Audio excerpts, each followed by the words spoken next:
ಸಾಗರಕ್ಕೆ ಹೋಗುವ ರಸ್ತೆಯಲ್ಲಿ ನಮಗೆ ಹುಲಿ ಸಿಂಹಧಾಮ ಸಿಗುತ್ತದೆ. ಅದೇ ರಸ್ತೆಯಲ್ಲಿ ಇಳಿಜಾರಿನಲ್ಲಿ ಕೊಂಚ ನಿಧಾನವಾಗಿ ಸಾಗಿದರೆ ನಮಗೆ ಘೋರ ದೃಶ್ಯ ಗೋಚರಿಸುತ್ತದೆ.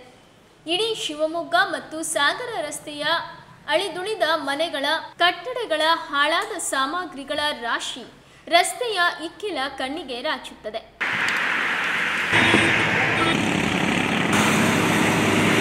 ಕಸ ತಂದು ಇಲ್ಲಿ ಮುದ್ದಿನಕೊಪ್ಪ ಮತ್ತು ಲೈಮ್ ಸಫಾರಿ ಹತ್ರ ಹಾಕ್ತಾ ಇದ್ದಾರೆ.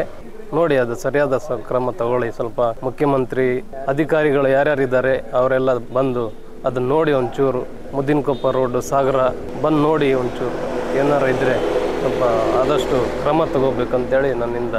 ಇದ್ಯಾವ ನಾಗರಿಕತೆ?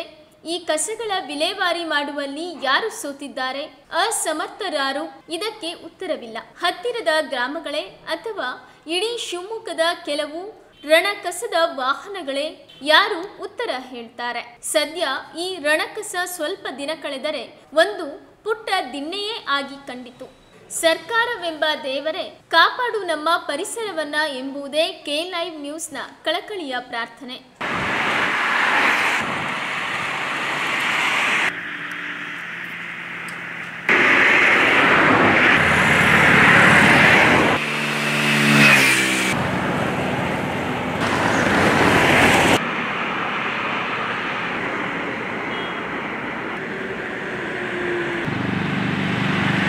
ಶಿವಮೊಗ್ಗದ ಜನತೆಗಳು ಬಂದು ಕಸ ಎಲ್ಲ ಇಲ್ಲೆಲ್ಲ ತಂದು ಹಾಕ್ತಿದ್ದಾರೆ.